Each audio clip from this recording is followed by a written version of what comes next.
السلام عليكم ورحمة الله وبركاته. إن الحمد لله نحمده ونستعينه ونؤمن به ونتوكل عليه ونعوذ بالله من شرور أنفسنا ومن سيئات أعمالنا. من يهده الله فلا مضل له ومن يضلل فلا هادي له. أشهد أن لا إله إلا الله وحده لا شريك له. أشهد أن محمدا عبده ورسوله أرسله بالهدى ودين الحق ليظهره على الدين كله ولو كره المشركون. اللهم صل على محمد وعلى آل محمد كما صليت على إبراهيم وعلى آل إبراهيم إنك حميد مجيد. اللهم بارك على محمد وعلى آل محمد كما باركت على إبراهيم وعلى آل إبراهيم إنك حميد مجيد. أما بعد فإن خير الحديث كتاب الله وخير الهدي هدي محمد صلى الله عليه وسلم وشر الأمور محدثاتها وكل بدعة ضلالة وكل ضلالة في النار. يا أيها الناس اتقوا الله حق تقاته ولا تموتن إلا وأنتم مسلمون.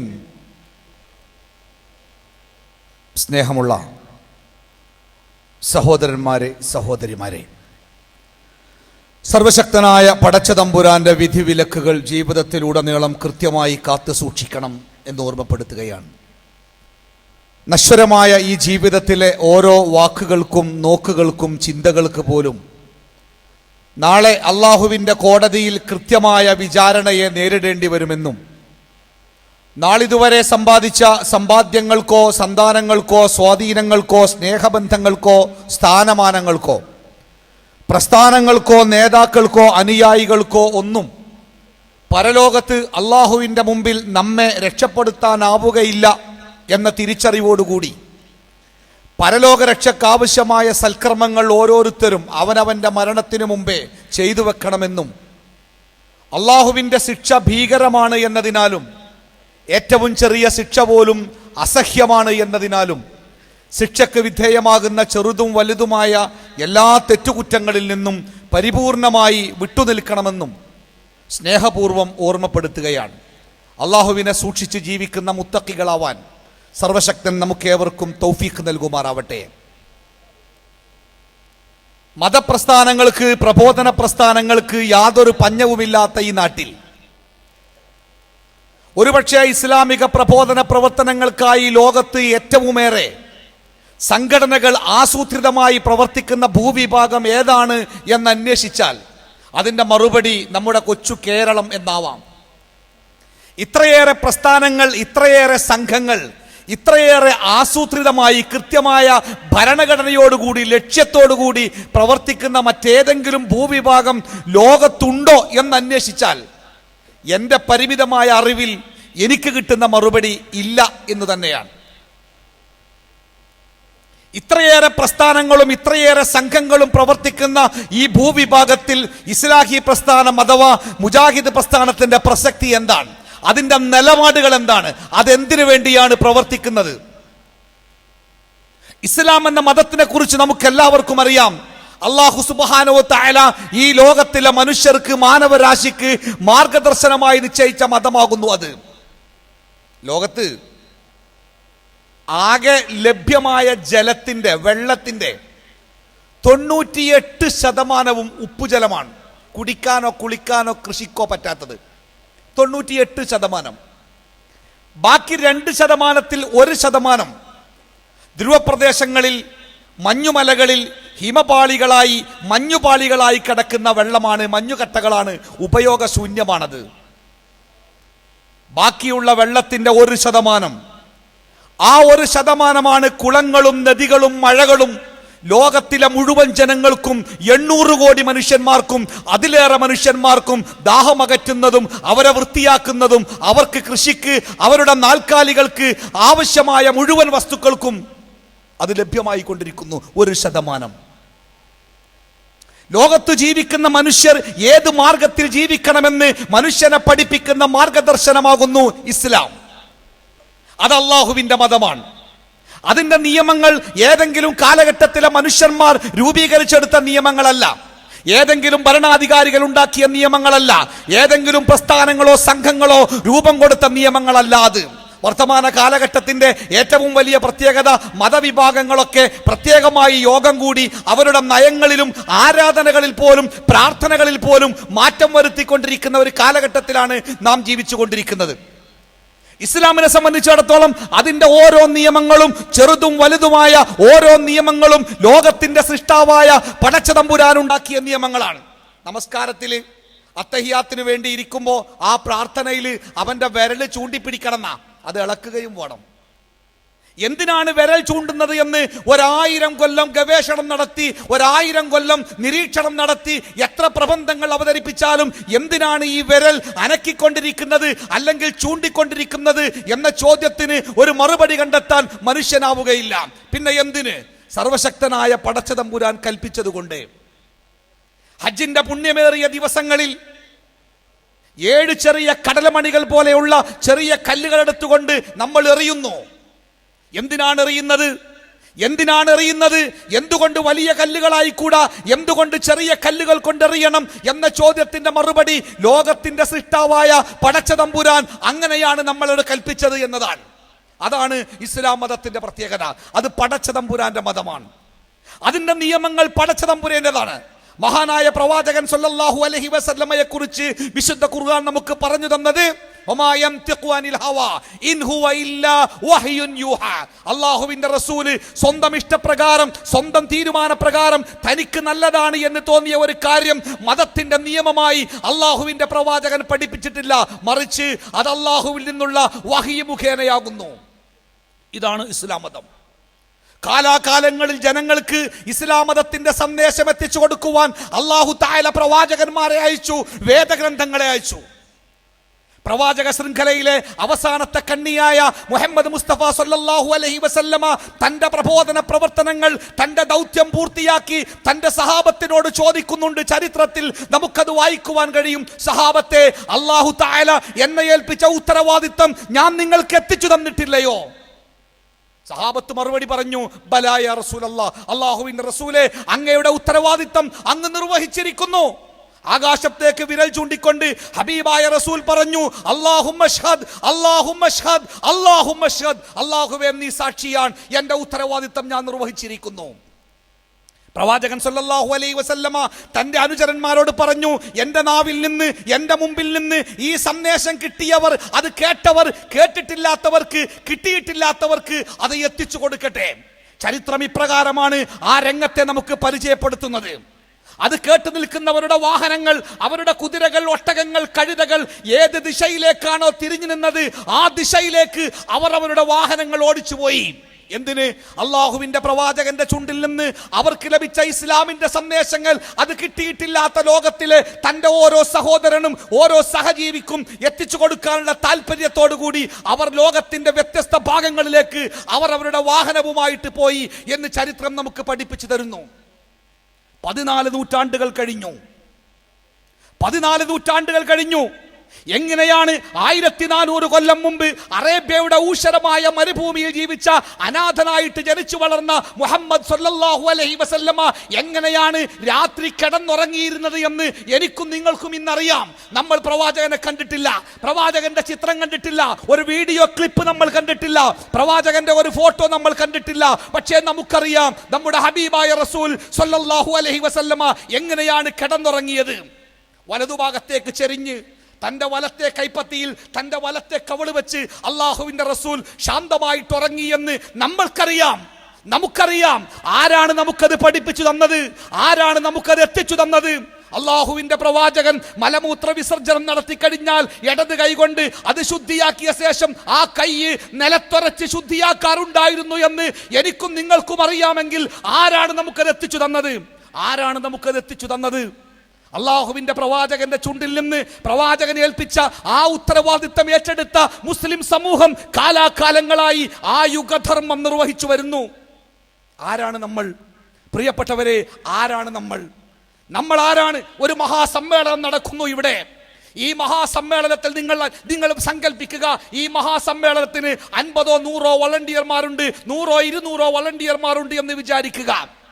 അതിശക്തമായ ഒരു കാറ്റും മഴയും വന്നു. കാറ്റും മഴയും വന്നപ്പോൾ ആളുകളൊക്കെ സുരക്ഷിതമായ സ്ഥാനങ്ങളിലേക്ക് ഓടിക്കയറാൻ ശ്രമിക്കുന്നു. പക്ഷേ ഇവിടെ പ്രവർത്തിക്കുന്ന വളണ്ടിയർമാരുടെ പ്രവർത്തനം എന്തായിരിക്കും? തോരാമഴയത്ത് കണ്ണഞ്ചിപ്പിക്കുന്ന ഇടിമിന്നലിൽ, ചെകിടപ്പിക്കുന്ന ഇടിവെട്ടലിൽ, കൊടുങ്കാറ്റിൽ അവർ ഈ സമൂഹത്തിന്റെ ഇടയിൽ കൂടി നടക്കും. ആരാണ് വീഴുന്നത്? ആരെയാണ് രക്ഷപ്പെടുത്തേണ്ടത്? ആരെയാണ് ലക്ഷ്യത്തിലെത്തിക്കേണ്ടത്? ആർക്കാണ് ബുദ്ധിമുട്ടുള്ളത്? ആർക്കാണ് പ്രയാസമുള്ളത്? മഴ കൊണ്ടുകൊണ്ട് പ്രയാസം സഹിച്ചുകൊണ്ട് ഇടിമിന്നലിന്റെ വെളിച്ചത്തിലും അവർ നമുക്കിടയിൽ പ്രവർത്തിക്കും. കാരണം അവർ അതിനുവേണ്ടി തെരഞ്ഞെടുക്കപ്പെട്ടവരാണ്. പ്രിയപ്പെട്ട മുജാഹിദ് പ്രവർത്തകരെ, അള്ളാഹുവിന്റെ ഒരു വിശേഷണമുണ്ട് നമ്മളെ കുറിച്ച് വിശുദ്ധ ഖുർആനിൽ. സൂറത്തുൽ ഹജ്ജിന്റെ അവസാന വാചകത്തിൽ, അവസാന ആയത്തിൽ, ഹുവൈജ്തബാക്കും, അവൻ നിങ്ങളെ തെരഞ്ഞെടുത്തിരിക്കുന്നു. ലോകത്തിലെ 800 കോടി മനുഷ്യന്മാർക്കിടയിൽ നിന്ന് അള്ളാഹുവിന്റെ ദീന് ജീവിതത്തിൽ ആചരിക്കുവാനും അത് കിട്ടിയിട്ടില്ലാത്തവർക്ക് അത് കൃത്യമായിട്ട് എത്തിച്ചു കൊടുക്കുവാനും അള്ളാഹു തആല ഈ ലോകത്ത് നിന്ന് തെരഞ്ഞെടുത്തിരിക്കുന്നു. ആരെ തെരഞ്ഞെടുത്തിരിക്കുന്നു? നമ്മെ തെരഞ്ഞെടുത്തിരിക്കുന്നു. പണമില്ലാത്തവരാണ് നമ്മൾ, വിവരമില്ലാത്തവരാണ് നമ്മൾ, ആരോഗ്യമില്ലാത്തവരാണ് നമ്മൾ, സ്ഥാനമാനങ്ങളില്ലാത്തവരാണ് നമ്മൾ. പക്ഷേ പ്രപഞ്ചത്തിന്റെ സൃഷ്ടാവായ പടച്ചതമ്പുരാൻ, ഏഴാകാശത്തിന്റെ മുകളിൽ സിംഹാസനത്തിൽ ഇരിക്കുന്ന പടച്ചതമ്പുരാൻ, അവന്റെ ദീന് പ്രചരിപ്പിക്കുവാൻ, അവന്റെ ദീന് സംസാരിക്കുവാൻ, അവന്റെ ദീനിനെ കുറിച്ച് പറയുവാൻ ഈ ലോകത്ത് നിന്ന് തെരഞ്ഞെടുക്കപ്പെട്ട ഏറ്റവും വലിയ ഭാഗ്യവാന്മാരുടെ കൂട്ടത്തിൽ പ്രിയപ്പെട്ടവരെ, എനിക്കും നിങ്ങൾക്കും ഉൾപ്പെടാൻ കഴിഞ്ഞിട്ടുണ്ടെങ്കിൽ ഈ ലോകത്ത് ഇതിനേക്കാളേറെ എന്ത് സൗഭാഗ്യമാണ് നമ്മളെ കാത്തിരിക്കുന്നത്. ഹുവൈസ്തബാക്കും, അവൻ നിങ്ങളെ തെരഞ്ഞെടുത്തിരിക്കുന്നു. അല്ലേ? വകദാലിക ജഅൽനാകും ഉമ്മതൻ വസത ലിതകൂനു ശുഹദാ അലന്നാസ് വയകൂന റസൂലു അലൈക്കും ഷഹീദാ. അപ്രകാരം തന്നെ നിങ്ങളെ ഒരു ഉത്തമ സമുദായമായി അല്ലാഹു തആല നിശ്ചയിച്ചിരിക്കുന്നു.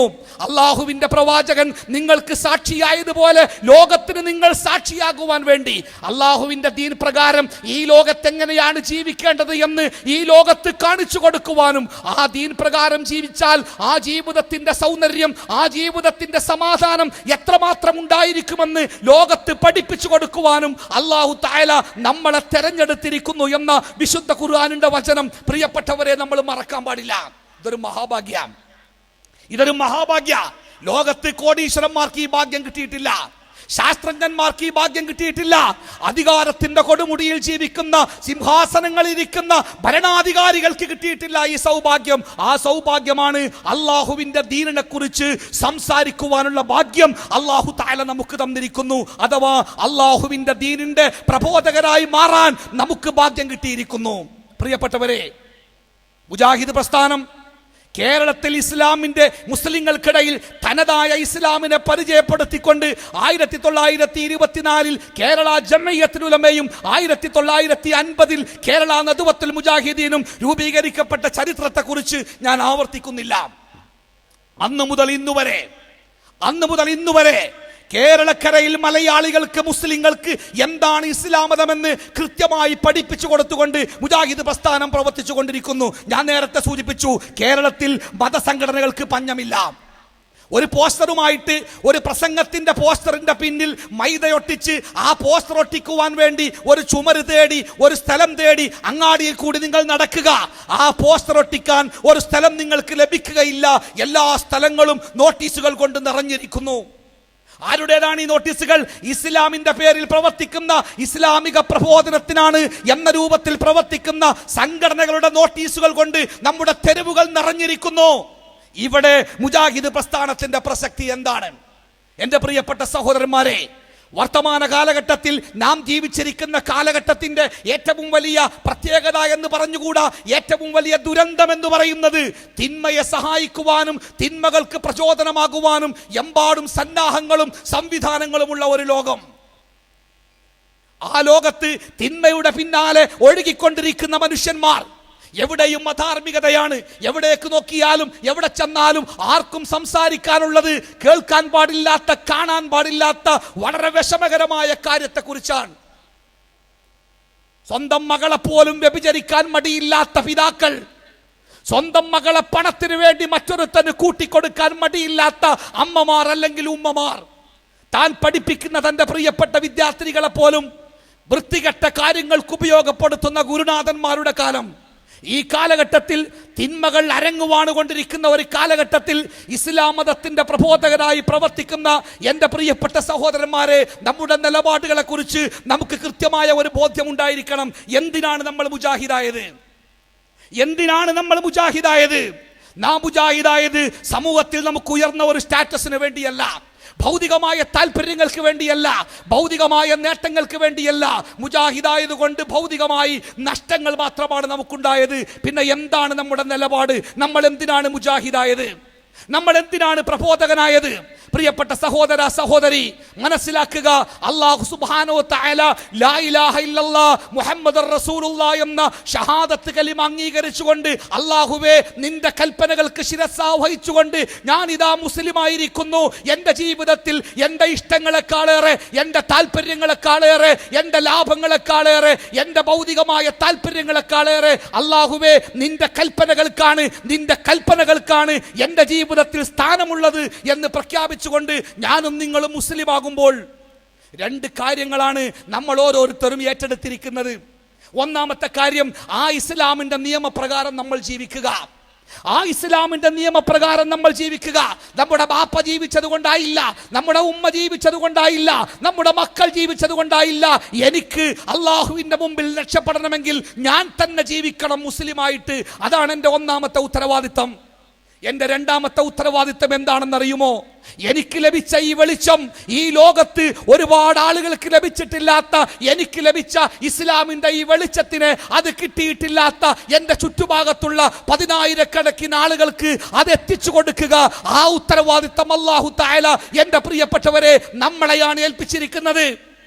വിശുദ്ധ ഖുർആനിൽ സൂറത്തുൽ ബഖറയിൽ യാ അയ്യുഹന്നാസ് ഉഅ്ബുദൂ റബ്ബക്കുമുല്ലദീ ഖലഖക്കും വല്ലദീന മിൻ ഖബ്ലിക്കും ലഅല്ലക്കും തത്തഖൂൻ. മനുഷ്യരെ, നിങ്ങൾ അല്ലാഹുവിനെ ആരാധിക്കണം. നിങ്ങളെ സൃഷ്ടിച്ച, നിങ്ങൾക്ക് മുമ്പുള്ളവരെ സൃഷ്ടിച്ച നാഥനെ നിങ്ങൾ ആരാധിക്കണം എന്ന കൽപ്പന പ്രിയപ്പെട്ടവരെ നമ്മുടെ അയൽപക്കത്ത് താമസിക്കുന്ന ജോസഫിനോടാണ്, നമ്മുടെ അയൽപക്കത്ത് താമസിക്കുന്ന സരോജിനിയോടാണ്, നമ്മുടെ അയൽപക്കത്ത് താമസിക്കുന്ന ജോസിനോടാണ്, നമ്മുടെ അയൽപക്കത്ത് താമസിക്കുന്ന വേലായുധനോടാണ്.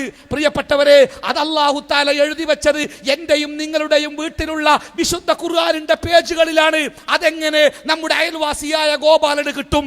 അതെങ്ങനെ നമ്മുടെ അയൽവാസിയായ മറിയാമക്ക് കിട്ടും? അതെങ്ങനെ നമ്മുടെ അയൽവാസിയായ അന്യമതസ്ഥരായ ആളുകൾക്ക്, ഇസ്ലാമിനെ അറിഞ്ഞിട്ടില്ലാത്ത ആളുകൾക്ക് എങ്ങനെ ആ വിശുദ്ധ ഖുർആനിന്റെ ആയത്തുകൾ അവരുടെ കാതുകളിലെത്തും?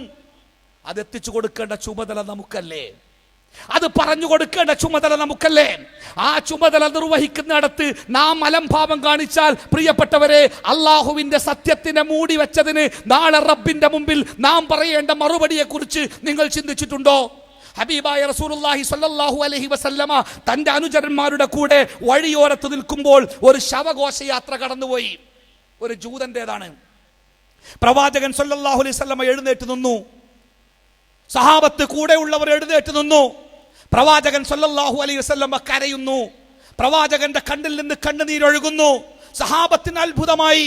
ഒരു ജൂതൻ മരിച്ചതിന്റെ പേരിൽ ഹബീബായ റസൂൽ കരയണോ? ഏത് കാലത്തും ഇസ്ലാമിന്റെ 1-ാം നമ്പർ ശത്രുവായ ഒരു ജൂതൻ മരിച്ചതിന്റെ പേരിൽ എന്തിന് പ്രവാചകൻ കരയണം? സഹാബത്ത് ചോദിച്ചു, അല്ലാഹുവിന്റെ റസൂലേ, എന്തിനാണ് അങ്ങ് കരയുന്നത്? ഹബീബായ റസൂലുള്ളാഹി സ്വല്ലല്ലാഹു അലൈഹി വസല്ലമ അതിന് മറുപടി പറഞ്ഞു, ഒരു ജൂതൻ മരിച്ചതിന്റെ സങ്കടം കൊണ്ടല്ല ഞാൻ കരയുന്നത്. ജൂതൻ മരിച്ചതിന്റെ സങ്കടം കൊണ്ടല്ല ഞാൻ കരയുന്നത്. അയാൾ മരിച്ചത് ജൂതനായിട്ടാണ്. അയാൾ മരിച്ചത് ജൂതനായിട്ടാണ്. നാളെ പടച്ച തമ്പുരാന്റെ മുമ്പിൽ പുനർജന്മത്തിന്റെ നാളിൽ, വിചാരണയുടെ നാളിൽ അയാളെങ്ങാനും അള്ളാഹുവിന്റെ മുമ്പിൽ എഴുന്നേറ്റ് നിന്ന്, അള്ളാഹുവേ നിന്റെ ദീനിനെ കുറിച്ച് പറയാൻ ഒരു പ്രവാചകനെ നീ എന്റെ നാട്ടിലേക്ക് പറഞ്ഞയച്ചിട്ട് ആ പ്രവാചകൻ എന്നോടൊന്നും പറഞ്ഞില്ലല്ലോ റബ്ബേ എന്ന് അയാളെങ്ങാനും നാളെ പടച്ച റബ്ബിനോട് പറഞ്ഞാൽ ആ റബ്ബിന്റെ മുമ്പിൽ ഞാൻ എന്തായിരിക്കും മറുപടി പറയുക? അതോർത്താണ് ഞാൻ കരയുന്നത്. 24 മണിക്കൂറും രാവും പകലും, ചൂടും തണുപ്പും വകവെക്കാതെ, വെയിലും മഴയും വകവെക്കാതെ പദം പ്രബോധനം ചെയ്ത അള്ളാഹുവിന്റെ പ്രവാചകൻ ഭയപ്പെട്ടു. തന്റെ പ്രബോധന ശബ്ദത്തിൽ നിന്ന്, തന്റെ വാക്കിൽ നിന്ന് ആരെങ്കിലും വിട്ടുപോയോ എന്ന് അള്ളാഹുവിന്റെ പ്രവാചകൻ ഭയപ്പെട്ടുവെങ്കിൽ, എന്റെ പ്രിയപ്പെട്ട സഹോദര, നമ്മുടെ കൂടെ ജീവിക്കുന്ന, നമ്മുടെ തോളിൽ കൈയിട്ട് നടക്കുന്ന, നമ്മുടെ കൂടെ ഭക്ഷണം കഴിക്കുന്ന, നമ്മുടെ സുഖങ്ങളിൽ പങ്കാളിയാകുന്ന, നമ്മുടെ ദുഃഖങ്ങളിൽ നമ്മളെക്കാളേറെ വേദനിക്കുന്ന എത്രയെത്ര സഹജീവികൾ നമുക്കുണ്ട്. അവരോട് ഈ ഉത്തരവാദിത്തത്തെ കുറിച്ച് നമ്മൾ സംസാരിച്ചോ? എന്തിനാണ് നാം ഒരു മുജാഹിദായത്? എന്തിനാണ് നാം ഒരു പ്രവാചകനായത്? ഈ ചോദ്യത്തിന് കൃത്യമായ 2 ഉത്തരങ്ങളുണ്ട് വിശുദ്ധ ഖുർആനിൽ. എന്തിനാണ് നാം പ്രബോധകരായത്? എൻ്റെ പ്രിയപ്പെട്ടവരെ, ആ 2 ഉത്തരങ്ങൾ മനസ്സിലാക്കുമ്പോഴേ പ്രബോധനത്തിന്റെ ആത്മാർത്ഥത മനസ്സിലാക്കാൻ നമുക്ക് സാധിക്കൂ. നാം പ്രബോധകരായത് അള്ളാഹുവിന്റെ ദീനിലേക്ക് ആളെ കൂട്ടുവാൻ വേണ്ടിയല്ല, മുജാഹിദ് പ്രസ്ഥാനത്തിന്റെ മെമ്പർഷിപ്പ് വർദ്ധിക്കാനല്ല.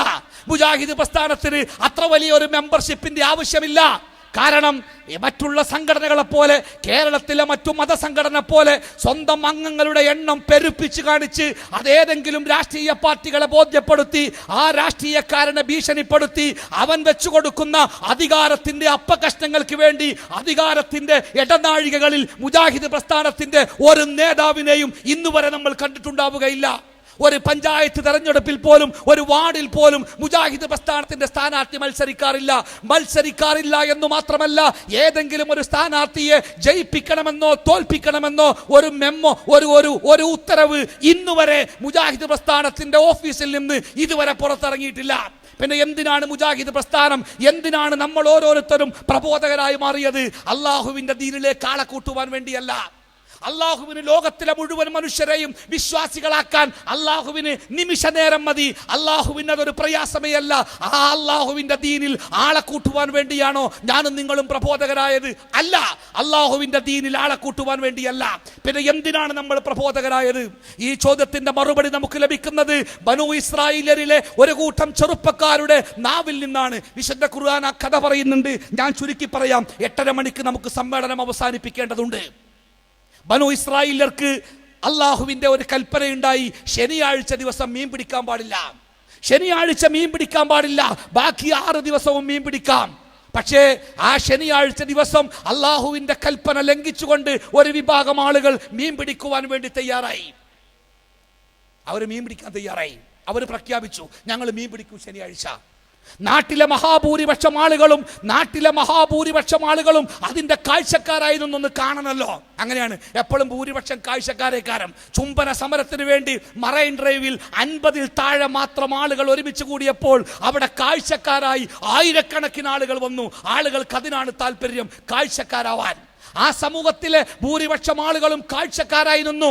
ഒരു ചെറിയ വിഭാഗം ആളുകൾ പറഞ്ഞു, ഇല്ല, മീൻ പിടിക്കാൻ പാടില്ല, ശനിയാഴ്ച ദിവസം മീൻ പിടിക്കരുത് എന്ന് നമ്മുടെ സൃഷ്ടാവ്, നമ്മുടെ റബ്ബ് വിലക്കിയിട്ടുണ്ട്. അതുകൊണ്ട് ശനിയാഴ്ച മീൻ പിടിക്കാൻ പാടില്ല, ആരെങ്കിലും പിടിച്ചാൽ ഞങ്ങൾ തടയും. ശനിയാഴ്ച കാത്തിരുന്നു. ഇന്നത്തെ പോലെ ചാനലുകളൊന്നും ഇല്ലാത്തത് കൊണ്ട് അവിടെ അത്രയൊന്നും ഉണ്ടായില്ല. ജനങ്ങൾ കാത്തുനിന്നു. ശനിയാഴ്ച ദിവസം പിറന്നു. കാഴ്ചക്കാർ ഏറെയുണ്ടായി. മീൻ പിടിക്കാൻ തീരുമാനിച്ചവർ മീൻ പിടിക്കാൻ വേണ്ടി ഒരുങ്ങി വന്നു. തടയാൻ തീരുമാനിച്ച ഒരു ചെറു സംഘം തടയുവാൻ വേണ്ടിയും വന്നു. എല്ലാം വിചാരിച്ചതുപോലെ നടന്നു. മീൻ പിടിക്കാൻ ശ്രമിച്ചവരെ മറ്റുള്ളവർ തടയാൻ ശ്രമിച്ചു. പക്ഷേ തടയാൻ ശ്രമിച്ചവർ അവർ ന്യൂനപക്ഷമായിരുന്നു. മീൻ പിടിക്കാൻ വന്നവർ അവരെ മർദ്ദിച്ചവശരാക്കി. അവർ മീൻ പിടിച്ചു പോയി. മർദ്ദനമേറ്റ് അവശരായി കിടക്കുന്ന ഈ ചെറു സംഘത്തിനോട് ആ നാട്ടിലെ ഭൂരിപക്ഷം ചോദിക്കുന്ന ഒരു ചോദ്യമുണ്ട്, നിങ്ങൾ എന്തിന് അവരെ ഉപദേശിക്കുവാൻ പോയി? അവരെ അള്ളാഹു ശിക്ഷിക്കുകയോ നശിപ്പിക്കുകയോ ശപിക്കുകയോ എന്ത് വേണമെങ്കിലും ചെയ്തു കൊള്ളട്ടെ, അവർക്ക് അള്ളാഹു മുന്നറിയിപ്പ് നൽകിയതല്ലേ. നിങ്ങൾ എന്തിന് അവരെ തടയുവാൻ പോയി? അതുകൊണ്ടല്ലേ നിങ്ങൾക്ക് ഈ ശിക്ഷ കിട്ടിയത്, നിങ്ങൾക്ക് ഈ ഉപദ്രവമേറ്റത്. നിങ്ങൾക്ക് ഞങ്ങളെ പോലെ മാറി നിന്നാൽ പോരായിരുന്നോ? നിങ്ങൾ എന്തിനവരെ ഉപദേശിക്കാൻ പോയി? മുജാഹിദ് പ്രസ്ഥാനത്തോട് നമ്മുടെ നാട്ടിലെ ചില ആളുകൾ ചോദിക്കുന്ന ചോദ്യമാണ്. അവർ ജാറത്തിൽ സുജൂദ് ചെയ്യുകയോ അവർ നേർച്ച നടത്തുകയോ അവർ അല്ലാഹു അല്ലാത്തവരോട് പ്രാർത്ഥിക്കുകയോ എന്ത് വേണമെങ്കിലും ചെയ്തോട്ടെ, നിങ്ങൾ എന്തിനാണ് അവിടെ പോയി പ്രസംഗം വെച്ചത്? നിങ്ങൾ എന്തിനാണ് അവിടെ പോയി പ്രശ്നമുണ്ടാക്കുന്നത്? അതുകൊണ്ടല്ലേ നിങ്ങൾ കേറ് കിട്ടിയത്, അതുകൊണ്ടല്ലേ നിങ്ങൾ കടി കിട്ടിയത് എന്ന് മുജാഹിദ് പ്രസ്ഥാനത്തിന്റെ പ്രബോധകരോട്, അതിന്റെ പ്രവർത്തകരോട്, നിഷ്പക്ഷരെന്ന് പറയപ്പെടുന്ന ആളുകൾ ഏത് കാലത്തും ചോദിക്കാറുണ്ട്. അതേ ചോദ്യമാണ് ഈ ചെറു സംഘത്തോട് ചോദിച്ചത്. നിങ്ങൾ എന്തിന് ആ സമൂഹത്തെ ഉപദേശിക്കുവാൻ പോയി? ആ വിഭാഗം പറയുന്ന ഒരു മറുപടി ഉണ്ട്. എന്റെ പ്രിയപ്പെട്ട സഹോദര സഹോദരി, മനസ്സിൽ കൊത്തിവെക്കുക. എന്തിനാണ് അവർ അവരെ തടയാൻ പോയത്? 2 കാരണങ്ങൾ. ഒന്ന്, നാളെ പടച്ചതമ്പുരാന്റെ മുമ്പിൽ വിചാരണ സമയത്ത് റബ്ബ് ഞങ്ങളോട് ചോദിക്കും, നിങ്ങളുടെ കൺമുമ്പിൽ വെച്ച് ഇങ്ങനെ ഒരു തെറ്റ് നടന്നിട്ട് നിങ്ങൾ എന്തേ അത് തടയാഞ്ഞത്, നിങ്ങൾ എന്തേ പ്രതികരിക്കാഞ്ഞത് എന്ന് പടച്ച റബ്ബ് നാളെ ഞങ്ങളോട് ചോദിക്കുമ്പോൾ, നാഥാ ഞങ്ങളെ കൊണ്ടാകുന്നത് പോലെ ഞങ്ങൾ തടഞ്ഞിട്ടുണ്ട് റബ്ബേ, പ്രതികരിച്ചിട്ടുണ്ട് റബ്ബേ, ഞങ്ങളുടെ ഉത്തരവാദിത്തം ഞങ്ങൾ നിർവഹിച്ചിട്ടുണ്ട് റബ്ബേ എന്ന് റബ്ബിനോട് മറുപടി പറയുവാൻ വേണ്ടിയാണ് ഞങ്ങൾ അവരെ തടഞ്ഞത്. പ്രിയപ്പെട്ട സുഹൃത്തെ, നമ്മൾ മനസ്സിലാക്കേണ്ട ഒരു കാര്യമുണ്ട്. ഒരു തെറ്റ് നമുക്ക് മുമ്പിൽ നമ്മൾ കണ്ടാൽ, ഇസ്ലാം വിരോധിച്ച ഒരു കാര്യം, മതത്തിന് വിരുദ്ധമായ ഒരു കാര്യം നമ്മുടെ മുമ്പിൽ കണ്ടാൽ എന്താ അതിൻ്റെ നമ്മുടെ പ്രതികരണം എങ്ങനെയാവണം? അതൊക്കെ മൗലവിമാരല്ലേ പറയേണ്ടത്, അതൊക്കെ സംഘടനക്കാരല്ലേ പറയേണ്ടത്, അതൊക്കെ നേതാക്കളല്ലേ പറയേണ്ടത്? ഹബീബായ റസൂലുള്ളാഹി സ്വല്ലല്ലാഹു അലൈഹി വസല്ലമ പറഞ്ഞത്, മൻ റആ മിൻകും, നിങ്ങൾ ആരെങ്കിലും കണ്ടാൽ. ആരാണ് നിങ്ങൾ? ഖത്തീബുമാരുടെ യോഗത്തെ അഭിസംബോധന ചെയ്തുകൊണ്ടല്ല അല്ലാഹുവിന്റെ റസൂൽ സംസാരിച്ചത്. സംഘടനാ നേതാക്കളുടെ യോഗത്തെ അഭിസംബോധന ചെയ്തുകൊണ്ടല്ല അല്ലാഹുവിന്റെ റസൂൽ സംസാരിച്ചത്. മുസ്ലിങ്ങളെ ലാ ഇലാഹ ഇല്ലല്ലാഹ് മുഹമ്മദുർ റസൂലുള്ളാഹ് എന്ന ഷഹാദത്ത് കലിമ അംഗീകരിച്ച, വിശുദ്ധ ഖുർആനിനെ വേദഗ്രന്ഥമായിട്ട് അംഗീകരിച്ച, മുഹമ്മദ് നബി സല്ലല്ലാഹു അലൈഹി വസല്ലമയെ പ്രവാചകനായിട്ട് അംഗീകരിച്ച ആ സമൂഹത്തിന് നേരെ വിരൽ ചൂണ്ടിക്കൊണ്ട് റസൂൽ പറയാ, ആ വിരൽ നമുക്ക് നേരെയാണ്. മൻ റആ മിൻകും, നിങ്ങൾ ആരെങ്കിലും കണ്ടാൽ മുൻകറൻ, വെറുക്കപ്പെട്ട ഒരു കാര്യം, തെറ്റായ ഒരു കാര്യം, മതം പാടില്ല എന്ന് പറഞ്ഞ ഒരു കാര്യം ആരെങ്കിലും ചെയ്യുന്നത് നിങ്ങൾ ആരെങ്കിലും കണ്ടാൽ, ഫല്യുഗയ്യിർ ബിയദിഹി, കൈകൊണ്ട് അതില്ലാതാക്കട്ടെ, അത് മാറ്റട്ടെ. അതിനു സാധിക്കുന്നില്ലെങ്കിൽ നിങ്ങളുടെ നാവ് കൊണ്ട് നിങ്ങൾ പ്രതികരിക്കുക, അത് തെറ്റാണ്, അരുത് എന്ന് നിങ്ങൾ പറയുക. നിങ്ങളുടെ നാവിന് ശക്തിയില്ലെങ്കിൽ, നിങ്ങളുടെ വാക്കുകൾക്ക് വിലയില്ലെങ്കിൽ, നിങ്ങളുടെ ശബ്ദങ്ങൾക്ക് അവിടെ വിലയില്ലെങ്കിൽ, നിങ്ങളുടെ മനസ്സുകൊണ്ട് ആ തെറ്റിനെ നിങ്ങൾ വെറുക്കണം. അതിനും നിങ്ങൾക്ക് കഴിയുന്നില്ലെങ്കിൽ, മനസ്സുകൊണ്ട് പോലും വെറുക്കാൻ കഴിയുന്നില്ല, ആ തെറ്റ് ചെയ്തിട്ടും ആ തെറ്റു ചെയ്തവന്റെ തോളിൽ കൈയിട്ടുകൊണ്ട്, ആ തെറ്റിൽ പങ്കാളിയായിക്കൊണ്ട്, അവന് കള്ളു കുടിക്കാൻ ഗ്ലാസ് വെച്ച് കൊടുത്തുകൊണ്ട്, സ്ത്രീധനം വാങ്ങിയ കല്യാണത്തിന് ചോറ് വിളമ്പാൻ അവനെ സഹായിക്കാൻ ആ കല്യാണ പന്തലിലേക്ക് നിങ്ങൾ കടന്നു ചെല്ലുന്നുവെങ്കിൽ അതിന്റെ അർത്ഥം ഈമാനിന്റെ ഏറ്റവും ദുർബലമായ കണിക പോലും നിങ്ങളുടെ മനസ്സിന്റെ ഉള്ളിൽ ബാക്കിയില്ല എന്നാകുന്നു എന്ന് ഹബീബായ റസൂൽ സല്ലല്ലാഹു അലൈഹി വസല്ലം നമ്മളെ പഠിപ്പിക്കുന്നു. പ്രിയപ്പെട്ടവരെ, ഒരു മുസ്ലിമിന് പ്രതികരണ ശേഷി നഷ്ടപ്പെടാൻ പാടില്ല.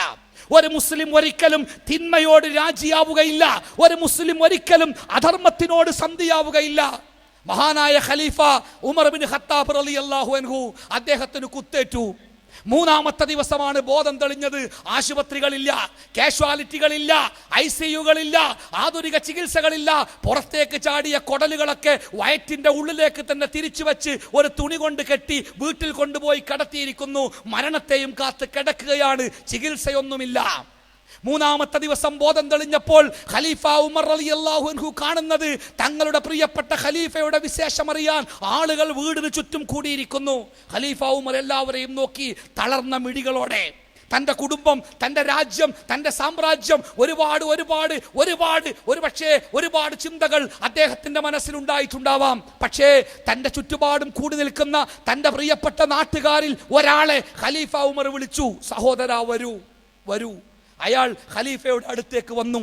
ഖലീഫ ഉമർ പതിഞ്ഞ ശബ്ദത്തിൽ ആ മനുഷ്യന്റെ കാതിൽ മന്ത്രിച്ചു, സഹോദരാ, നിങ്ങളുടെ തുണി നെരിയാണിയുടെ താഴെയാണ്, അതൊന്ന് പൊക്കി ഉടുക്കുക. നിങ്ങളുടെ തുണി നെരിയാണിയുടെ താഴെയാണ്, അതൊന്ന് പൊക്കി ഉടുക്കുക. വല്ലാത്തൊരു തീവ്രവാദിട്ടോ, മരിക്കാൻ നേരത്തും തുണിമക്കാള നോക്കിയത് നമ്മളെ ചില ആൾക്കാർ അഭിപ്രായം അങ്ങനെയാ. എന്തുകൊണ്ട് സഹോദരാ, എന്തുകൊണ്ടാണ് ഉമറുൽ ഫാറൂഖ് ആ സഹോദരന്റെ തുണി ഉയർത്തി ഉടുക്കാൻ എന്തുകൊണ്ടാണ് ഉമറുൽ ഫാറൂഖ് പറഞ്ഞത്? അതാണ് സഹോദരാ പ്രബോധനത്തിൽ നാം മനസ്സിലാക്കേണ്ട ഏറ്റവും പ്രധാനപ്പെട്ട ഘടകം. എൻ്റെ പ്രിയപ്പെട്ട സഹോദരൻ, ഞാൻ സ്നേഹിക്കുന്ന, ഞാൻ ഇഷ്ടപ്പെടുന്ന, ഞാൻ ആദരിക്കുന്ന, ഞാൻ സ്നേഹിക്കുന്ന എൻ്റെ പ്രിയപ്പെട്ട ഒരാൾ അള്ളാഹുവിന്റെ ശിക്ഷയ്ക്ക് വിധേയമാകുന്ന ഒരു പാപം ചെയ്തുകൊണ്ടിരിക്കുമ്പോൾ അള്ളാഹുവിന്റെ തീജ്വാലകളിൽ നിന്ന് ആ മനുഷ്യനെ രക്ഷപ്പെടുത്തുവാൻ ഞാൻ ശ്രമിക്കുക എന്നത് ഒരു മനുഷ്യന്റെ ജീവിതത്തിലെ ഏറ്റവും പ്രധാനപ്പെട്ട പ്രവർത്തനമാണ് എന്ന് ഇസ്ലാം മതം പഠിപ്പിച്ചു തരുന്നു. പുഴയിൽ കൂടി, ഞാനൊരു പുഴയുടെ തീരത്ത് കൂടി പോവുക, അപ്പം ഒരാൾ നിലയില്ല വെള്ളത്തിൽ ഇങ്ങനെ മുങ്ങിച്ചാകാൻ നിൽക്കണേ. എനിക്ക് ചാടി അയാളെ രക്ഷപ്പെടുത്താനാവുമെങ്കിൽ ഞാൻ ചാടാൻ ശ്രമിക്കും, പക്ഷേ എനിക്ക് നീന്തൽ അറിയില്ല. ഞാനൊരു കയറോ വടിയോ നോക്കി ഇട്ടുകൊടുത്ത അയാളെ രക്ഷപ്പെടുത്താൻ പറ്റുമോ? എൻ്റെ മുമ്പിൽ മാർഗങ്ങളില്ല. എങ്കിൽ ഞാൻ ഉറക്കെ വിളിച്ചു കൂവി, നാട്ടുകാരെ ഓടി വരിക, ഒരാളിതാ മുങ്ങി മരിക്കാനിരിക്കുന്നു. എനിക്ക് അയാളെ പരിചയമില്ല, ഞാൻ അയാളെ മുമ്പ് കണ്ടിട്ടില്ല, ഞാനും അയാളും യാതൊരു ബന്ധവുമില്ല. അവന്റെ ജാതി എനിക്കറിയില്ല, അവന്റെ മതം എനിക്കറിയില്ല, അവന്റെ പേരെനിക്കറിയില്ല, അവന്റെ നാട് എനിക്കറിയില്ല. എന്നിട്ടും ഞാൻ വിളിച്ചു കൂവി ആളുകളെ കൂട്ടി ഈ മനുഷ്യനെ രക്ഷപ്പെടുത്താൻ. എന്തേ അത് മാനുഷികമായ ഒരു ധർമ്മമാണ്. അത് മാനുഷികമായ ഒരു ധർമ്മമാണ്. തൻ്റെ കൺമുമ്പിൽ ഒരാൾ അപകടത്തിൽപ്പെടുമ്പോൾ അയാളെ രക്ഷപ്പെടുത്താൻ ശ്രമിക്കുക എന്നത് ഏതൊരു മനുഷ്യനും ചെയ്തു പോകുന്ന ഒരു സാധാരണ ധർമ്മമാണ്. എങ്കിൽ പ്രിയപ്പെട്ടവരെ, ദുന്യാവിലെ ഏതൊരു അപകടത്തെക്കാളും, ഈ ദുന്യാവിലെ ഏതൊരു ദുരന്തത്തെക്കാളും ഏറ്റവും ഭീകരമല്ലേ നരകത്തിന്റെ തീജ്വാലകളുടെ ചൂട്? അല്ലേ? ഈ ലോകത്ത് ഏറ്റവും ശക്തമായ മനുഷ്യൻ കണ്ടുപിടിച്ച ഏറ്റവും ശക്തമായ തീജ്വാലകളെക്കാൾ 100 കണക്കിനിരട്ടി ചൂടുള്ള നരകത്തിന്റെ തീജ്വാലകളിലേക്ക് നമ്മുടെ പ്രിയപ്പെട്ട സുഹൃത്ത്, നമ്മുടെ പ്രിയപ്പെട്ട ബാപ്പ, നമ്മുടെ പ്രിയപ്പെട്ട ഉമ്മ, നമ്മുടെ പ്രിയപ്പെട്ട മകൻ, നമ്മുടെ പ്രിയപ്പെട്ട മകൾ, നമ്മുടെ പ്രിയപ്പെട്ട സഹോദരൻ, നമ്മുടെ പ്രിയപ്പെട്ട സുഹൃത്ത് നടന്നു പോകുമ്പോൾ അരുത് എന്ന് പറയാൻ നമുക്ക് സാധിക്കുന്നില്ലെങ്കിൽ നമ്മുടെ മനസ്സിന്റെ ഉള്ളിലുണ്ട് എന്ന് നാം പറയുന്ന സ്നേഹത്തിന്റെ അർത്ഥം എന്താണ്? പ്രിയപ്പെട്ടവരെ, നാം പ്രബോധകരായത് സ്നേഹം കൊണ്ടാണ്. ഒരു പ്രബോധകന് ലോകത്ത് നിർവഹിക്കാനുള്ള ഉത്തരവാദിത്തത്തെ കുറിച്ച് ഹബീബായ റസൂലുള്ളാഹി സ്വല്ലല്ലാഹു അലൈഹി വസല്ലമ ഒരു മനോഹരമായ ഉദാഹരണത്തിൽ കൂടി നമുക്ക് പഠിപ്പിച്ചു തന്നു. എന്താ ഒരു പ്രവാചകന് ഈ ലോകത്ത് നിർവഹിക്കാനുള്ള ഉത്തരവാദിത്തം? എന്താ? ഭരണം ഉണ്ടാക്കല? ഒരു പ്രവാചകന് ലോകത്ത് നിർവഹിക്കാനുള്ള ഉത്തരവാദിത്തം ഒരു ഇസ്ലാമിക രാജ്യം ഉണ്ടാക്കലാണോ? എല്ലാവർക്കും വീടുണ്ടാക്കി കൊടുക്കലാണോ? എല്ലാവരുടെയും പട്ടിണി മാറ്റലാണോ? എല്ലാവർക്കും വിദ്യാഭ്യാസം കൊടുക്കലാണോ? എല്ലാവർക്കും വസ്ത്രം കൊടുക്കലാണോ? എല്ലാവരുടെയും കടം വീട്ടലാണോ? ചികിത്സിക്കുവാൻ ആശുപത്രി ഉണ്ടാക്കലാണോ? എന്താണ് ഒരു പ്രവാചകന് ഈ ലോകത്ത് നിർവഹിക്കാനുള്ള ഉത്തരവാദിത്തം? നബി സല്ലല്ലാഹു അലൈഹി വസല്ലം പഠിപ്പിക്കുകയാണ്. എന്താണ്? തീ കത്തുമ്പോൾ ആ തീയിലേക്ക് പാഞ്ഞു പോകുന്ന ഈയാമ്പാറ്റകൾ, നമ്മുടെ വീടുകളിൽ ഈയാമ്പാറ്റകൾ പൊടിയുമ്പോൾ, വായിക്കുന്നിടത്തും ഭക്ഷണം കഴിക്കുന്നിടത്തും ഈയാമ്പാറ്റകൾ ശല്യമാകുമ്പോൾ പണ്ടുള്ളവർ പഠിപ്പിച്ചു തന്ന ഒരു മാതൃകയുണ്ട്. വീടിന്റെ ഉള്ളിലെ വിളക്കൊക്കെ കെടുത്തുക, എന്നിട്ടോ വീടിന്റെ മുറ്റത്ത് കരിയിലകളും കടലാസുകളും കൊണ്ട് തീ കൂട്ടുക.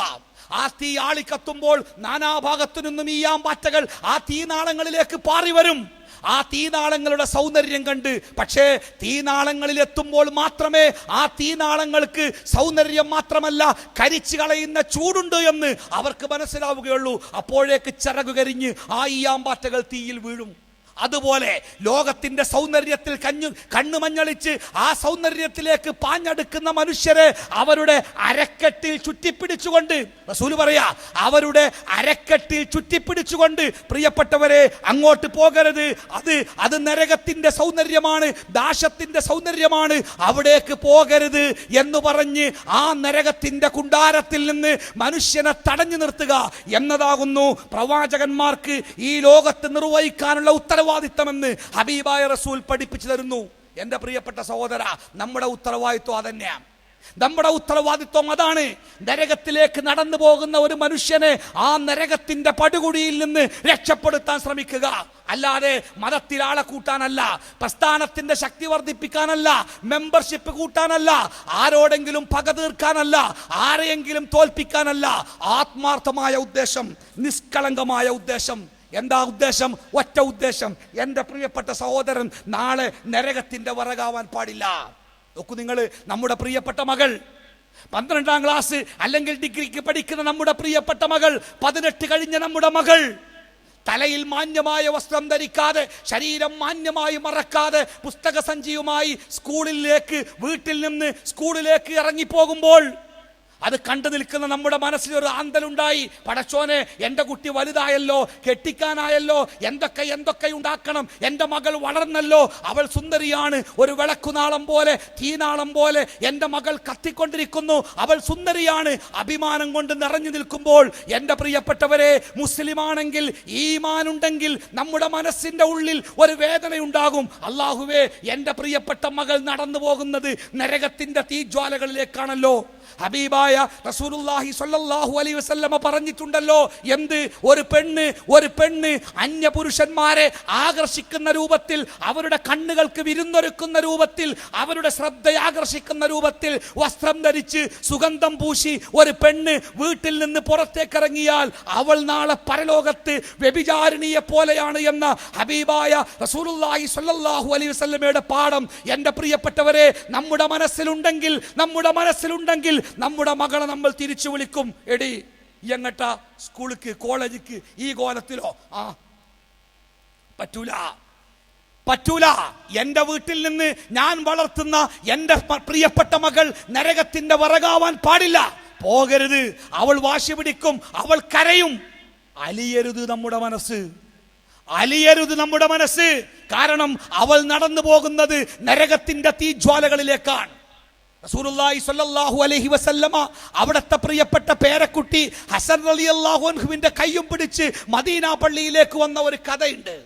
സംസാരത്തിനിടക്ക് പ്രവാചകന്റെ കയ്യിലെ പിടിവിട്ടുപോയ കുട്ടി കുറച്ചു കഴിഞ്ഞ് തിരിച്ചു വന്നത് എന്തോ ചവച്ചുകൊണ്ടാണ്. പ്രവാചകൻ നോക്കി, എന്താ ചവക്കുന്നത്? ഒരു കാരക്കന്റെ ചൊളയാണ്. പ്രവാചകൻ ചോദിച്ചു, എവിടുന്നാ നിനക്ക് കാരക്ക കിട്ടിയത്? 50,000 ഉറുപ്പികയുടെ മൊബൈൽ ഫോണുമായി നമ്മുടെ കുട്ടികൾ വീടിന്റെ ഉള്ളിലേക്ക് കയറി വരുമ്പോൾ, പ്രിയപ്പെട്ട ബാപ്പമാരെ, പ്രിയപ്പെട്ട ഉമ്മമാരെ, നിങ്ങൾക്ക് ധൈര്യമുണ്ടോ ചോദിക്കാൻ, എവിടെ നിന്ന് കിട്ടിയടാ ഈ മൊബൈൽ വാങ്ങാനുള്ള പണമെന്ന്? 1,00,000 രൂപയുടെ മോട്ടോർ ബൈക്കുമായി ചീറി അവൻ വീടിന്റെ മുറ്റത്തേക്ക് ഓടിച്ചു കയറിയപ്പോൾ ബഹുമാനത്തോടെ എഴുന്നേറ്റ് നിൽക്കുന്ന, ആശ്ചര്യത്തോടെ നോക്കുന്ന ബാപ്പമാരെ, ഉമ്മമാരെ, നിങ്ങൾക്ക് ധൈര്യമുണ്ടോ ചോദിക്കാൻ, എടാ ഈ ബൈക്ക് വാങ്ങാൻ നിനക്ക് എവിടുന്നാണ് പണം കിട്ടിയത് എന്ന്? ഏതെങ്കിലും മയക്കുമരുന്ന് മാഫിയകളുടെ കാരിയറായി, തീവ്രവാദ പ്രസ്ഥാനങ്ങളുടെ കയ്യാളായി, കള്ളക്കടത്തിന്റെ കരിഞ്ചന്തയുടെ സഹായിയായി നമ്മുടെ മകൻ 10,000 സമ്പാദിക്കുമ്പോൾ അഭിമാനത്തോടെ നോക്കി നിൽക്കുന്ന മാതാപിതാക്കളെ, നാളെ ഏതെങ്കിലും പത്രത്തിന്റെ മൂലകളിൽ കള്ളക്കടത്തിന്റെ സമയത്ത് പോലീസുകാരന്റെ, പട്ടാളക്കാരന്റെ വെടിയേറ്റ് വിറങ്ങലിച്ച് കിടക്കുന്ന പ്രിയപ്പെട്ട മകന്റെ മയ്യത്ത് കാണുമ്പോൾ നമുക്ക് ബോധ്യമാകും, അല്ലാഹുവേ എനിക്ക് ചെയ്യാമായിരുന്നല്ലോ പലതും. അള്ളാഹുവിന്റെ ഹബീബ് ഈ കൊച്ചുകുട്ടിയോട് ചോദിക്കുക, എവിടുന്നാടാ കാരക്ക കിട്ടിയത്? കുട്ടി ചൂണ്ടിക്കാട്ടി മദീന പള്ളിയുടെ മൂലയിലേക്ക്. അവിടെ ഒരു കൂമ്പാരം പോലെ കാരക്ക കൊണ്ടുവന്ന് കൂട്ടിയിട്ടുണ്ട്. സകാത്തിന്റെ വിഹിതമാണ്, കർഷകരിൽ നിന്ന് പിരിച്ചെടുത്ത സകാത്തിന്റെ വിഹിതം കൊണ്ടുവന്ന് കൂട്ടിയതാണ്. അതിൽ നിന്നാണ് കുട്ടി കാരക്ക എടുത്ത് തിന്നത്. റസൂലുള്ളാഹി സ്വല്ലല്ലാഹു അലൈഹി വസല്ലമ ആ കുട്ടിയോട് സ്നേഹത്തോടു കൂടി പറഞ്ഞു, മോനെ തുപ്പടോ കാരക്ക. പക്ഷേ മധുരമുള്ള കാരക്ക തുപ്പാൻ ആ 5 വയസ്സുകാരന് തോന്നിയില്ല. ഹബീബായ റസൂലുള്ളാഹി സ്വല്ലല്ലാഹു അലൈഹി വസല്ലമ അവന്റെ താടി പിടിച്ച് ചൂണ്ടുവിരൽ കൊണ്ട് ആ പാതി ചവച്ച കാരക്കച്ചൊള പുറത്തേക്ക് തൂണ്ടിയിട്ടു. എന്തേ സഹോദരാ, അത് എൻഡോസൾഫാൻ തളിച്ച കാരക്കയാണോ? അള്ളാഹുവിന്റെ പ്രവാചകന്റെ പേരക്കുട്ടി സകാത്തിന്റെ വിഹിതമായ കാരക്ക കൂമ്പാരത്തിൽ നിന്ന് ഒരു കാരക്ക തിന്നാൽ അഴിമതി ആരോപണം ഉണ്ടാകുമോ? ചാനലുകളിൽ ഫ്ലാഷ് ന്യൂസുകൾ ഭയപ്പെടണോ? എന്തിനാണ് പ്രവാചകൻ തന്റെ കുട്ടിയുടെ വായിൽ നിന്ന് പാതി ചവച്ച കാരക്കച്ചൊള പുറത്തേക്ക് തോണ്ടിയിട്ടത്? പ്രവാചകൻ കുട്ടിയോട് സ്നേഹത്തോടെ പറഞ്ഞു, മോനെ നിനക്കറിയില്ലേ പ്രവാചകന്റെ കുടുംബത്തിന്, മുഹമ്മദിന്റെ കുടുംബത്തിന് സകാത്തിന്റെ വിഹിതം ഹറാമാണ് എന്ന് നിനക്കറിയില്ലേ മോനെ? പിന്നെ എന്തിന് നീ ആ സകാത്തിന്റെ കാരക്ക തിന്നു? 5 വയസ്സുകാരനായ കുട്ടിയോട് അള്ളാഹുവിന്റെ പ്രവാചകന്റെ പ്രതികരണം. പ്രിയപ്പെട്ട സഹോദര, നാം പ്രബോധകരായത് സ്നേഹം കൊണ്ടാണ്. നമ്മുടെ സഹജീവികൾ നരകത്തിലേക്ക് നടന്നു പോകുന്നു. ശിർക്ക് ചെയ്തുകൊണ്ട്, ബിദ്അത്തുകൾ ചെയ്തുകൊണ്ട്, അള്ളാഹുവിന്റെ കൽപ്പനകൾ ലംഘിച്ചുകൊണ്ട് അവർ നരകത്തിലേക്ക് നടന്നു പോകുമ്പോൾ നമുക്കറിയാം അവർ പോകുന്നത് നരകത്തിലേക്കാണ് എന്ന്. പക്ഷേ അവരെ നമ്മൾ തടഞ്ഞില്ലെങ്കിൽ നാളെ പരലോകത്ത് ചെല്ലുമ്പോൾ നമ്മുടെ മുഖത്തേക്ക് വിരൽ ചൂണ്ടിക്കൊണ്ട് അവർ നമ്മളോട് ചോദിക്കും, എടോ എത്ര കൊല്ലം നമ്മൾ ഒരുമിച്ച് ജീവിച്ചു, ഒരുമിച്ച് ഭക്ഷണം കഴിച്ചു, ഒരുമിച്ച് കടന്നുറങ്ങി, രാഷ്ട്രീയം പറഞ്ഞു, സംസ്കാരം പറഞ്ഞു, എല്ലാം പറഞ്ഞു. പക്ഷേ നിനക്കറിയാമായിരുന്നിട്ടും എന്റെ ജീവിതത്തിൽ അബദ്ധമുണ്ട് എന്ന് നിനക്കറിയാമായിരുന്നിട്ടും എന്തേ നീ തിരുത്താഞ്ഞത്, എന്തേ നീ എന്നെ ഉപദേശിക്കാഞ്ഞത് എന്ന് നമ്മുടെ പ്രിയപ്പെട്ട സുഹൃത്ത്, നമ്മുടെ പ്രിയപ്പെട്ട ബാപ്പ, നമ്മുടെ പ്രിയപ്പെട്ട ഉമ്മ, നമ്മുടെ പ്രിയപ്പെട്ട സഹോദരി, നമ്മുടെ പ്രിയപ്പെട്ട മകൻ നാളെ നമ്മുടെ മുഖത്തേക്ക് വിരൽ ചൂണ്ടിക്കൊണ്ട് ചോദിക്കുമ്പോൾ, പ്രിയപ്പെട്ടവരെ, നാളെ റബ്ബിന്റെ മുമ്പിൽ എന്തു മറുപടിയാണ് നമുക്ക് പറയാനുണ്ടാവുക? മുജാഹിദ് പ്രസ്ഥാനത്തിന്റെ നിലപാട് ഇസ്ലാം മതം ഒരു പ്രബോധകർ നിശ്ചയിച്ച രീതി ഏതാണോ ആ രീതിയാണ് ഇസ്ലാഹി പ്രസ്ഥാനത്തിന്റെ പ്രവർത്തനത്തിന്റെ നിലപാട്. നരകത്തിൽ നിന്ന് രക്ഷപ്പെടുത്തുക, നരകത്തിൽ നിന്ന് രക്ഷപ്പെടുത്തുക. ഒരു മനുഷ്യൻ അഭിമുഖീകരിക്കാനുള്ള ഏറ്റവും ഭീകരമായ ദുരന്തം എന്ന് പറയുന്നത് നരകത്തിന്റെ ശിക്ഷയാണ്.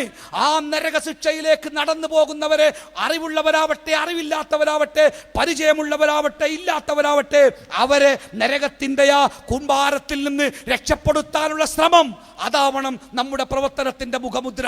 പ്രിയപ്പെട്ടവരെ, നാട്ടിൽ ഒരുപാട് സംഘടനകളുണ്ട്. ഇസ്ലാമിനെ വികൃതമായി അവതരിപ്പിക്കുന്ന സംഘടനകളുണ്ട്.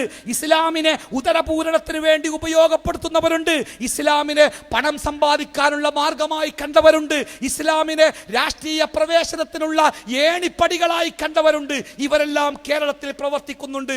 അവർക്കിടയിൽ നിന്ന് അല്ലാഹുവിന്റെ റസൂൽ പ്രബോധനം ചെയ്ത ശരിയായ ഇസ്ലാമിനെ, ശിർക്കില്ലാത്ത ബിദ്അത്തില്ലാത്ത ശരിയായ ഇസ്ലാമിനെ ജനങ്ങൾക്ക് പരിചയപ്പെടുത്തുക എന്ന ആ ഉത്തരവാദിത്തമാണ് മുജാഹിദ് പ്രസ്ഥാനം നിർവഹിക്കുന്നത്. നിഷ്കളങ്കമായ ഉദ്ദേശം, അതിന് മറ്റു താല്പര്യങ്ങളില്ല, ഭൗതികമായ താല്പര്യങ്ങളില്ല. അധികാരം വേണ്ട, ജനക്കൂട്ടത്തിന്റെ പിന്തുണ വേണ്ട, ആളുകളുടെ കയ്യടി വേണ്ട, തെക്ബീർ ധ്വനികൾ വേണ്ട, കാറുകളുടെ നീണ്ട നിര വേണ്ട, അന്താരാഷ്ട്ര വേദികളിലേക്ക് ക്ഷണം വേണ്ട, ഇതൊന്നും വേണ്ട മുജാഹിദ് പ്രസ്ഥാനത്തിന്. മുജാഹിദ് പ്രസ്ഥാനത്തിന്റെ ഓരോ പ്രവർത്തകനും വേണ്ടത് നാളെ റബ്ബിന്റെ മുമ്പിൽ പുനർജന്മത്തിന്റെ നാളിൽ, വിചാരണയുടെ നാളിൽ നിന്റെ ഉത്തരവാദിത്വം നീ നിർവഹിച്ചോ എന്ന ചോദ്യത്തിന് നാഥാ എന്നെ കൊണ്ടാകുന്നത് പോലെ ഞാൻ ചെയ്തു റബ്ബേ എന്ന ഒരു മറുപടി പറയാൻ, അതിന് ഒരു മറുപടി പറയുവാനുള്ള പ്രവർത്തനങ്ങൾ ഈ ലോകത്ത് നമ്മൾ ചെയ്തു വെക്കണം. അതാണ് മുജാഹിദ് പ്രസ്ഥാനത്തിന്റെ പ്രബോധനത്തിന്റെ ഏറ്റവും വലിയ ലക്ഷ്യം. അതിനപ്പുറത്തേക്ക് അതിന് ലക്ഷ്യങ്ങളില്ല. പ്രിയപ്പെട്ടവരെ, ഞാൻ അവസാനിപ്പിക്കുകയാണ്. നാം നിശബ്ദരായാൽ, അല്ലാഹു തആല ഈ മതപ്രബോധനത്തിന് വേണ്ടി തെരഞ്ഞെടുത്ത ഈ ചെറിയ സംഘം, ആ സംഘം നിശബ്ദരായാൽ, പ്രിയപ്പെട്ടവരെ, ഇവിടെ എന്തൊക്കെ സംഭവിക്കും? ബഹുമാനപ്പെട്ട AP അബ്ദുൽ ഖാദർ മൗലവി പറയാറുണ്ടല്ലോ, അദ്ദേഹത്തോട് പറഞ്ഞു അത്രേ ഒരു സുഹൃത്ത്, അല്ല അദ്ദേഹത്തിന്റെ എതിർകക്ഷിയിൽപ്പെട്ട ഒരാൾ അദ്ദേഹത്തോട് പറഞ്ഞു അത്രേ, മൗലവി നിങ്ങളുടെ പ്രവർത്തനമെങ്ങാനും നിങ്ങൾ നിർത്തിവെച്ചാൽ ഈ രാജ്യത്തെ മുസ്ലിങ്ങൾ ബിംബങ്ങളെ ആരാധിക്കുമെന്ന് സങ്കടത്തോടുകൂടി പറഞ്ഞ ഒരു സമുദായ സ്നേഹിയുടെ കഥ ഒരുപാട് സ്റ്റേജുകളിൽ നമ്മൾ കേട്ടു. എന്റെ പ്രിയപ്പെട്ടവരെ, നാം ഈ രംഗത്ത് നിന്ന് മാറി നിന്നാൽ, യഥാർത്ഥമായ തൗഹീദിന്റെ വരികളിൽ നിന്ന്, യഥാർത്ഥമായ സുന്നത്തിന്റെ വഴികളിൽ നിന്ന്, പ്രവാചകൻ പഠിപ്പിച്ച യഥാർത്ഥ ദീനിന്റെ പ്രബോധന മാർഗത്തിൽ നിന്ന് നാം മാറി നിന്നാൽ, പ്രിയപ്പെട്ടവരെ, ഇവിടെ വളർന്നു വരുന്നത്, ഉയർന്നു വരുന്നത്, മുളച്ചു പൊങ്ങുന്നത് ശിർക്കിന്റെ കോട്ടകളാണ്, ബിദ്അത്തിന്റെ കോട്ടകളാണ്. അല്ലാഹുവിനെ മാത്രം, അല്ലാഹു അല്ലാത്ത ആരോടും ഒരാളോടും സഹായം തേടരുത്, അത് ശിർക്കാണ് എന്ന് ഏറ്റവും ഉറച്ച ശബ്ദത്തിൽ നമ്മുടെ മുമ്പിൽ വിളിച്ചു പറഞ്ഞവർ പോലും അവരുടെ വാക്കുകളിൽ മയം വരുത്തി, ശൈലികളിൽ മാറ്റം വരുത്തി, അവർ പ്രബോധന രംഗത്ത് മറ്റിടങ്ങൾ തേടിപ്പോയപ്പോഴും പതറാതെ കാലിടറാതെ, നഷ്ടങ്ങൾ എന്തൊക്കെയുണ്ടായാലും ആ നഷ്ടങ്ങളൊക്കെ സഹിച്ച്, എന്തൊക്കെ വേദനയുണ്ടായാലും ആ വേദനയൊക്കെ സഹിച്ച് ആത്മാർത്ഥതയോടുകൂടി ദാദാ നിന്റെ മതത്തിന്റെ പ്രബോധകനായി ഞാൻ നിലനിൽക്കട്ടെ എന്ന ആഗ്രഹത്തോടുകൂടി ഒരു മുജാഹിദ് പ്രവർത്തകനായി പ്രവർത്തിക്കുവാൻ നമുക്ക് സാധിക്കേണ്ടതുണ്ട്. അതിന് പരിശ്രമിക്കേണ്ടതുണ്ട്, അള്ളാഹുവിനോട് പ്രാർത്ഥിക്കേണ്ടതുണ്ട്. അള്ളാഹുവിന്റെ മതത്തിന്റെ സത്യസന്ധരായ പ്രബോധകരാവാൻ അള്ളാഹു നമുക്കെല്ലാവർക്കും തൗഫീക്ക് നൽകുമാറാവട്ടെ. യഥാർത്ഥമായ ദീനിനെ കളങ്കമില്ലാതെ, വക്രതയില്ലാതെ യഥാർത്ഥമായ ദീനിനെ ജനങ്ങൾക്ക് എത്തിച്ചു കൊടുക്കുവാനുള്ള ഈമാനും ഇഖ്ലാസും അള്ളാഹു നമുക്കെല്ലാവർക്കും പ്രദാനം ചെയ്ത് നമ്മളെ അനുഗ്രഹിക്കുമാറാവട്ടെ.